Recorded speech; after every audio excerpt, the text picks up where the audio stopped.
Bonjour à tous et bienvenue dans cette nouvelle vidéo review. Aujourd'hui je vous retrouve pour une réplique de points. Comme vous le voyez à cette grande boîte, je vais vous présenter mon Glock 17 Gen 4 de chez Tokyo Marui. Donc comme d'habitude avec Tokyo Marui on a d'excellentes boîtes et d'excellentes finitions et un très joli packaging. Donc cette réplique je vous l'ai déjà présentée une fois dans une vidéo un petit peu spéciale, c'était pour remercier l'abonné qui m'avait offert cette réplique, car oui, pour ceux qui ne le sauraient pas, cette réplique m'a été offerte par un abonné qui s'appelle François. Donc François, si tu passes sur cette vidéo, encore merci à toi de ce cadeau magnifique. Donc voilà, encore merci à toi François, grâce à toi, j'ai un Glock 17 Gen 4 et en plus, je vais vous en faire une petite review. À l'intérieur, nous trouverons, niveau couvercle, on aura la dock. Voilà comment ça se présente, c'est très joli, c'est très bien fait. La réplique, 4 backstraps, son chargeur et la boîte d'accessoires. Donc, dans la boîte d'accessoires, on trouve un chasse-goupille, la goupille un petit peu plus longue pour les backstraps, l'échantillon de billes, les followers de tir à vide, et le petit capuchon de sécurité qu'on trouve dans toutes les répliques Marui. Nous avons bien évidemment le chargeur en métal, voilà, on va y revenir juste après. Bien évidemment, on a la réplique du Glock 17, très jolie réplique, franchement.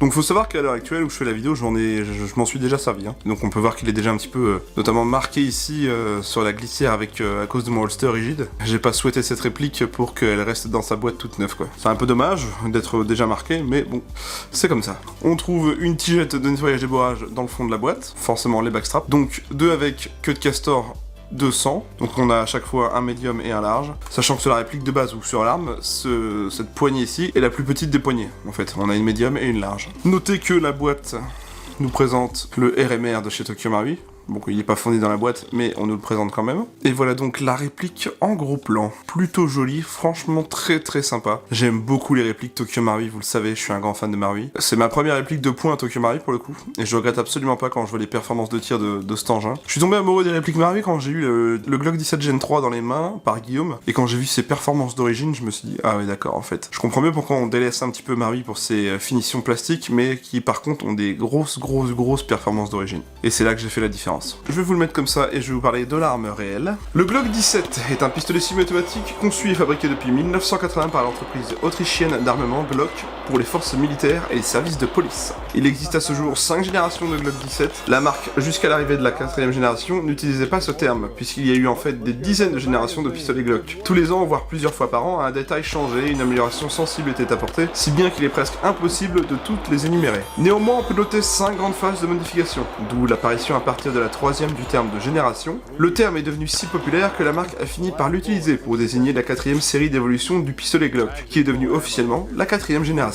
Par rapport à une Gen 3, on trouve un grip modifié, une poignée plus fine de 2 mm, des dosserets interchangeables permettant de changer l'épaisseur de la poignée, la possibilité de mettre le bouton éjecteur de chargeur du côté droit ou gauche, un traitement Tanifer, une nitruration de la culasse et du canon ayant une finition plus mate, et bien évidemment un double ressort récupérateur. Ici, Tokyo Marui nous propose une réplique du G17 Gen 4 à culasse mobile en polymère. Disposant d'une très bonne finition et d'une prise en main agréable, c'est une réplique parfaite pour les parties d'airsoft en CQB.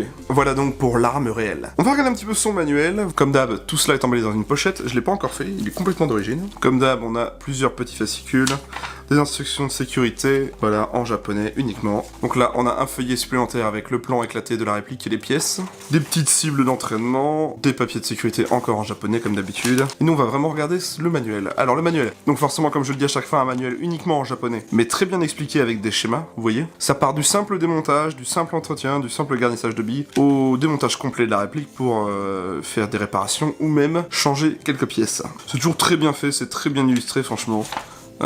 Tokyo Marui à ce niveau-là, il n'y a rien à dire. Ça a beau être en japonais, c'est pour moi à ce jour les meilleurs manuels qu'on peut avoir dans une réplique d'airsoft d'origine. On y apprend le réglage du hop-up forcément, hein. L'insertion des backstraps, il y a vraiment rien à dire, c'est ultra complet dans ces manuels et j'adore Tokyo Marui pour ça. De toute façon, depuis le temps que je fais des vidéos sur cette chaîne, vous savez que je suis un grand fan de Marui. On va regarder un petit peu les marquages de la réplique. Donc l'avantage de Tokyo Marui, c'est qu'en fait, ils n'ont pas officiellement les licences de la vraie arme, mais comme ils sont dans un pays qu'on appelle le Japon, qui est un petit peu protégé de ses lois, j'ai envie de vous dire, ils s'en fichent un peu et ils mettent quand même les licences sur les répliques d'airsoft. C'est que pour nous joueurs, ça on a quelque chose de très réaliste, que bon bah c'est un petit peu illégal en théorie, mais on y voit un fantastique marquage de Glock, donc comme le vrai, Glock 17 Gen 4 Austria, 9x19, là on a le grip spécifique de la génération 4, vous savez avec ces petits points, avec le marquage Glock. De l'autre côté on trouve le Made in Japan ASG4 Tokyo Marui Co Ltd, donc marquage airsoftien assumé. On retrouve encore un numéro de série juste en bas, un numéro de série au niveau de la culasse et de l'éjecteur, le logo Glock. Sur le dessus, on a 9x19 Parabellum Glock 80. En dessous de la réplique, sur la petite plaque argentée qui nous sert aussi de sécurité supplémentaire, on a le numéro de série. Je sais pas si on va bien le voir. Voilà. Donc ça, ce sont les marquages qu'on a sur la réplique. Sur le chargeur, on a aussi de très jolis marquages, comme vous le voyez. Le nombre de balles réelles de l'arme, 9 mm, Glock Austria. Et encore en dessous, on a Tokyo Marui Co Ltd Made in Japan. D'excellents marquages, rien à dire, c'est très réaliste chez Tokyo Marui, c'est très sympa. Bien, au niveau de son utilisation, c'est un GBB tout simple. Le GBB, je m'explique à chaque fois pour ceux qui ne connaissent pas, ce sont des répliques à gaz qu'on appelle gaz blowback. Blowback pour ce système de culasse fonctionnel. Comme sur un vrai, tout simplement, et qui, grâce au gaz, vont propulser la bille, faire reculer la culasse en arrière, réarmer une bille dans la chambre, la tirer, réarmer une bille dans la chambre, etc. En gros, ça va produire ce mouvement, qui va reproduire un tir semi-automatique comme un vrai pistolet. Sauf que là, ça tire des billes, c'est un jouet, entre guillemets. L'avantage, c'est que ça reproduit un effet très réaliste. L'inconvénient, c'est qu'on aura un entretien à faire sur la réplique pour la préserver et même pour la garder intacte. Au niveau des contrôles de cette réplique, c'est un Glock du genre, c'est-à-dire que ça reste très généraliste. Les Glocks ont toujours eu le même fonctionnement. On a le bouton éjecteur du chargeur sur le côté gauche, juste ici. Le chargeur tombe tout seul. Voilà. En parlant du chargeur, notez bien qu'il a 2 encoches de chaque côté. En fait, ça va vous permettre de pouvoir changer le bouton d'éjection du chargeur de côté. Vous le mettiez du côté gauche ou droite, juste ici, en le remplaçant. Je ne saurais pas vous montrer comment faire pour le faire. Sachez que Ding Chavez l'a fait dans sa vidéo, c'est très bien expliqué. Si vous voulez voir comment c'est possible de le faire, eh ben, allez voir sa vidéo. On a un arrêteur de culasse sur le côté gauche de la réplique. Voilà. Donc l'arrêteur de culasse, comme sur un vrai. Lorsque le chargeur sera vide, vous trouverez votre réplique comme ceci. Vous enlevez un chargeur vide, vous en remettez un plein, vous appuyez sur ce bouton.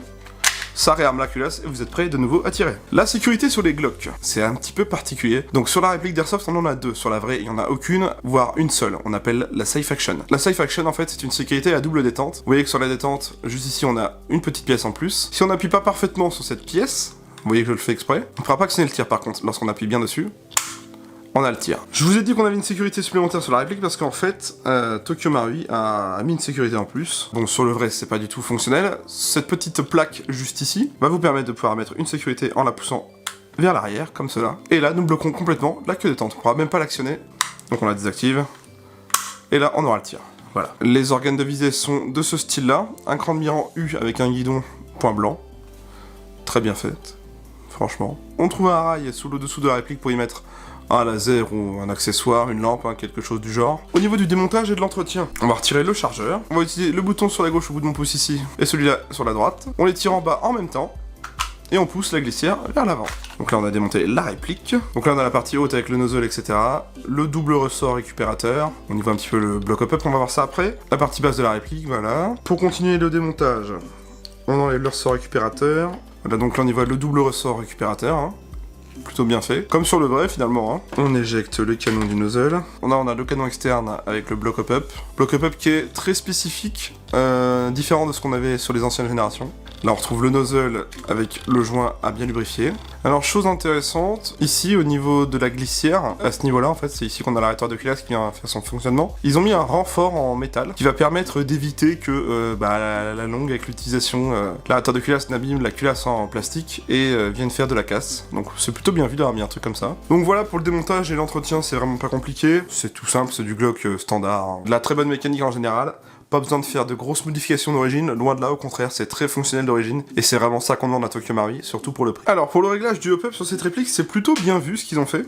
En fait, ça va se passer culasse ouverte, juste ici. J'ai pas assez de lumière pour vous montrer, mais en fait, le réglage de hop-up va se faire culasse ouverte, juste ici, normalement, vous voyez, on voit pas du tout parce qu'il y a pas de lumière. On a cette petite molette qui est juste au bout de mon doigt, là, et on la tourne simplement d'un sens ou de l'autre pour régler son hop-up. Et c'est plutôt bien fait parce qu'on n'a pas à démonter la réplique pour le régler, on a juste à tirer la glissière en arrière, et ça se fait très bien. Comme je vous l'ai dit au début de la vidéo, la réplique est vendue avec des backstraps d'origine. Donc, comme je vous l'ai dit, on en a plusieurs. On en a avec un style de cut castor, comme ceci, voilà. On a un large et un médium pour la cut castor. La petite spécificité quand même de ces backstraps, c'est qu'ils ont un système de maintien. C'est-à-dire qu'en fait, on peut pas les enlever sans faire exprès. Hop, je vais vous montrer. Au niveau du bas de la réplique, quand on enlève le chargeur, on a une pièce à l'intérieur, juste ici, là. Et en fait, si j'appuie sur cette pièce, vous voyez, hop, on a 2 crochets qui se lèvent. Et c'est grâce à ces 2 crochets qu'on va pouvoir attacher notre backstrap vers le bas. Donc voilà, on y met le backstrap vers le bas, on le clipse vers le haut. Il est complètement maintenu, on ne pourra pas l'enlever par le bas en tout cas, et on n'aura plus que la petite goupille à mettre là pour le maintenir. Mais l'avantage c'est qu'on peut pas l'enlever juste en tirant en bas quoi. Ça maintient vraiment le backstrap vers le bas, c'est très cool. Et donc l'avantage d'avoir un backstrap avec une queue de castor, c'est qu'on a une très bonne prise en main comme vous voyez.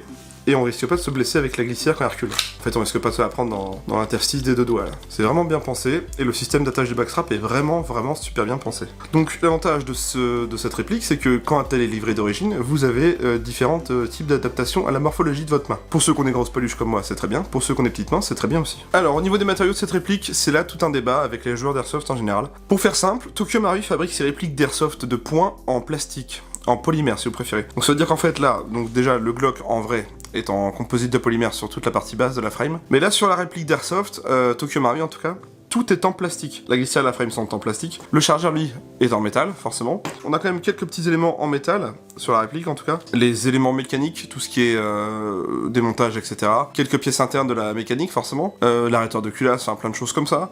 Moi j'ai envie de vous dire, c'est un avantage pour un inconvénient. L'avantage, c'est que c'est une culasse bien plus légère, bien plus résistante au froid. Les matériaux vont être beaucoup moins sensibles au froid l'hiver, donc on aura beaucoup moins de dégazage, voire même pas du tout, avec la réplique Tokyo Marui. L'inconvénient, bon forcément, on touche au côté réalisme en ayant des répliques un petit peu plus jouées, j'ai envie de vous dire. Mais faut vraiment l'avoir eu dans les mains en vrai pour s'en rendre compte. Mais Tokyo Marui, c'est vraiment les seuls qui arrivent à fabriquer des répliques en polymère proche d'une finition full métal. Franchement, si je vous la mettais comme ça, juste à la lumière, est-ce que vous douteriez que c'est une réplique en plastique? Je n'ai vraiment rien à dire, hein, c'est vraiment de l'excellente finition, c'est vraiment très joli. Tokyo Marui à ce niveau-là est très bon dans ce domaine. Bien comme d'hab, on va y faire un petit test de tir à vide, voir un petit peu le son que ça fait. Donc oui, du fait que les répliques Marui soient fabriquées en polymère, on évite de mettre du gaz vraiment trop puissant dedans, sinon on va avoir de la casse assez rapidement. Pas de bille dans le chargeur, je maintiens l'arrêtoire, c'est parti. On va regarder un petit peu la course de détente.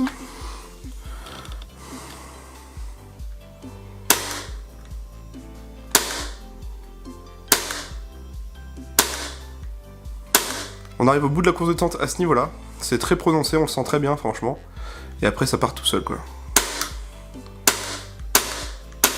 Pareil, le kick est vraiment sympa hein, pour des répliques en polymère, franchement. J'ai testé des répliques que Guillaume m'a envoyées en même temps, qui sont bien plus molles alors qu'elles sont en métal. Et Tokyo Marui, là, franchement, a un très bon kick.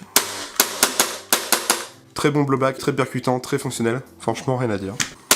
Voilà, arrêteur de culasse fonctionnel, sans problème. Bien, je vais vous parler un petit peu des caractéristiques techniques de la réplique. Alors c'est une réplique de calibre 6 mm à propulsion gaz, disposant des modes de tir, sécurité et semi-automatique, annoncé à 0,72 joules, soit 280 fps, aux normes japonaises, hein, normal. Il s'agit du modèle 17 Gen 4, d'une longueur de 202 mm, son canon interne mesure 97 mm, elle pèse 708 grammes, elle dispose bien du hop-up réglable, elle est fabriquée entièrement en polymère, elle dispose bien du système blowback, elle dispose bien d'un rail tactique intégré, son chargeur d'origine est en métal et contient 25 billes, et c'est fabriqué par Tokyo Marui. Bien, donc là on a fait le tour de la réplique, on va aller au test chronie et au test de tir, et je vous retrouve juste après. Allez, à tout de suite.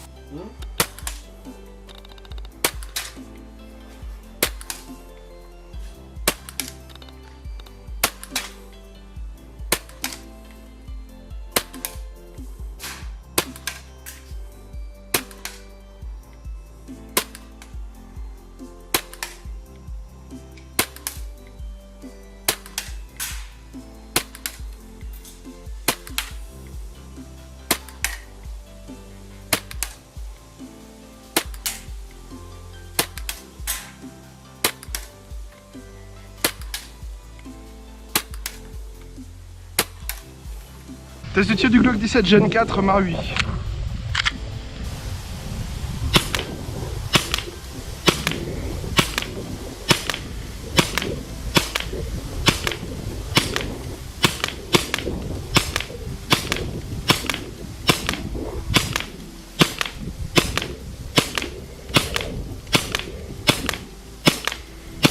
Oh la qualité!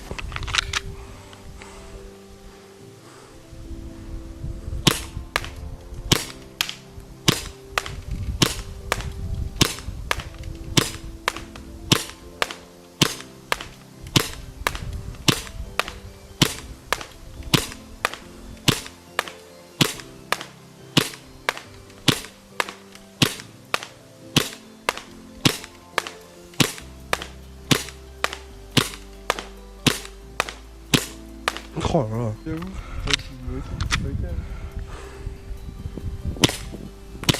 Regarde.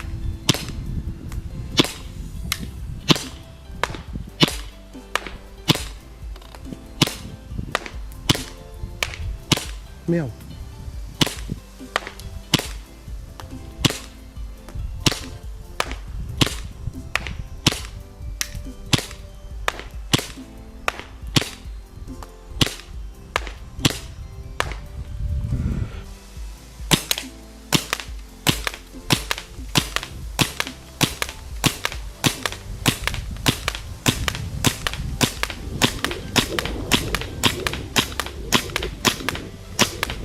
Je ressors du test de tir, écoutez, que vous dire sur cette réplique? Pas grand chose. C'est du Marui, c'est des PA Marui, c'est très fonctionnel, on a des performances incroyables. À une trentaine de mètres, la ligne droite est continue, c'est juste fou. C'est comme avec le 17 Gen 3 que j'avais testé en vidéo bien avant, et au final on a les mêmes performances. Y a rien à dire quoi, pas de dégazage, très bon fonctionnement, très bon kick avec le blowback, pas de cooldown qui commence à apparaître, une ligne droite très continue avec le hop-up, c'est fou à quel point c'est très précis, à tel point que je l'ai fait tester à mon pote qui m'a aidé pour la vidéo, et lui aussi est tombé amoureux du Glock 17, donc peut-être qu'on en aura un de plus dans notre équipe.